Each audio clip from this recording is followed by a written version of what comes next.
I remember this picture, and I remember being tired all the time. I remember smoking, I remember drinking, I remember doing drugs, recreational and, prescription. I remember having heartburn and shingles, and the heartburn would start as soon as I ate, like any meal. It'd be this burning down my throat, and I'd have this intense urge to just eat as much as I possibly could in the process of eating and just get as big as I wanted to. I weighed in at about 140 kilos at this point. My body was just broken. I was in pain. I was swallowing painkillers. 140 kilos, 22 stone, and I smelled bad. Like, I just remember sweating all the time, and my shoes smelled terrible. And ended up in hospital a couple of times.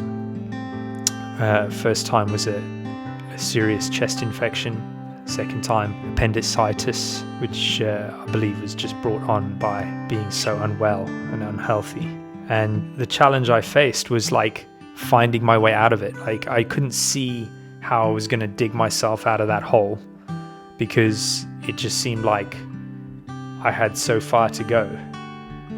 Why would I bother trying? What's the point? Like, I'd been to America for a golf scholarship. Golf was my dream. It was the thing I wanted to do with my life, and I'd lost the opportunity to do it. I'd fallen down, I'd stumbled, and I didn't have any direction.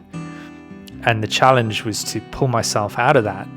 Stop smoking, stop drinking, stop doing the drugs, stop thinking negative thoughts all the time, stop being so angry at myself and blaming the world for my problems. And the journey just became like insane after that. When I went, particularly on this break, this holiday, when I went to Scotland with some friends and family, I realized how unwell I was, how bad I was in myself, and I started to change. And I bought a juicer, and I started reading books from Jason Vale, and I started making myself fresh juices and vegetables and fruits, and eating fresh fish and salads, and focusing on losing some weight, focusing on being healthier. And I remember marching downstairs with about 10 pizza boxes piled up to throw them in the skip, throw them outside, because they wouldn't fit in the rubbish bins that we had in the flat. And at that point, I'd lost my girlfriend. I was living on my friend's floor in his flat in London, and working 60 hours a week, 70 hours a week in a bar and a pub. And I just had this intense desire to do this. I had this intense urge to just fix my body because it was so broken. And that was my challenge. I was like, I just want to see how much better I can feel, because I'm tired of being tired all the time. I'm tired of seeing how people go from their full work week to having days off and having the energy to do stuff. And when I found better nutrition and changed my body shape a little bit, I started finding exercise. And when I found exercise, I started to feel better. And when I started feeling better, that snowball effect kicked in. And I just wanted more energy, that was the main thing. People often think like it's a linear path, right? They see the before and after pictures of me and they're like, oh, it's a linear path to success. And I'm like, no. I started a YouTube channel previous to this one and I failed. I started a business with someone and that failed. I started my own business and that took 3 or 4 attempts to get going.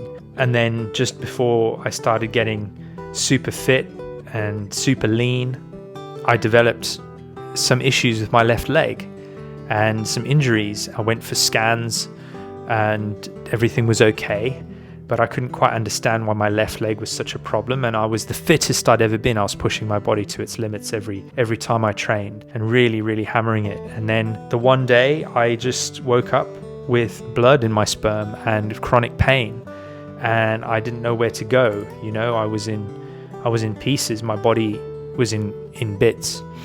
That was the biggest roadblock that I'd faced. For the longest time, I'd been on this wave of success with weight loss and promoting weight loss and being healthy. And then I lost it all. And I started tumbling back into addiction. I started tumbling back into taking drugs to help take the pain away, to feed myself a better feeling than I was feeling. And man, I think that the biggest thing that happened was I never gave up. That was the most important thing for me. There is something inside of me, and I don't know why it exists. Maybe it's to help other people, maybe it's to help myself when times get tough. But there's this feeling of like wanting to achieve something a bit more substantial than just being average. And for me, that's been one of the biggest driving forces, like an intrinsic drive to be better than I was, to shape my body, to change my body, because I'm inherently not happy with my posture. I'm inherently not happy with myself. And just because I'm not happy doesn't mean I let it consume me, although it has at times. I think the main difference is using that feeling as fuel to drive the decisions that I make, to drive the force that pushes me out of these funks that might happen. I'm not perfect, don't get me wrong. There's been plenty of issues along the way, financially, spiritually, mentally, physically. But the main consequence of making the change in my life was my health. It was not dying, it was survival. And after that, it became about family. It became about creating a life for myself. It became about being healthy enough to live long enough to enjoy my life. And I think the best years of my life are ahead of me at the moment. And this is 10 years on. I mean, I would never have thought 10 years ago that I'd be in this situation. I'm so humbled by the people I've met. I'm so humbled by the people I've managed to interact with. I'm humbled by the process, because to work on yourself every day, to put yourself in positions of stress on the body, to change your body, it's necessary to stress the body, but the stress has to be delivered correctly. And if there's anything that maybe I can share with this video, is that I know I'm never going to be the most chiseled Greek god that ever was. I'm going to be damn sure to give it my best effort to get there. I'm going to give it everything I've got, because you only get to experience this world once. You only get to experience your body once, as far as we know. Maybe we don't. Who knows? There's other people out there who might beg to differ, right? The consequence of you making a healthy decision, it may be minuscule today. It may be that you choose to have an apple over having a chocolate bar. It may be that you choose to have water over drinking a beer. It may be that you choose not to go out with your mates and go to the gym. It may be that you make those choices consciously and intentionally, and they're the smallest thing in the world, and they don't mean anything at the time, but the small things add up. And the consequence of your actions means that you can be fitter, be stronger, live a healthier life, have the family you want, live in a happier state. And I think that's the message that I wanted to put across there with this video today. 10 years seems like a long time.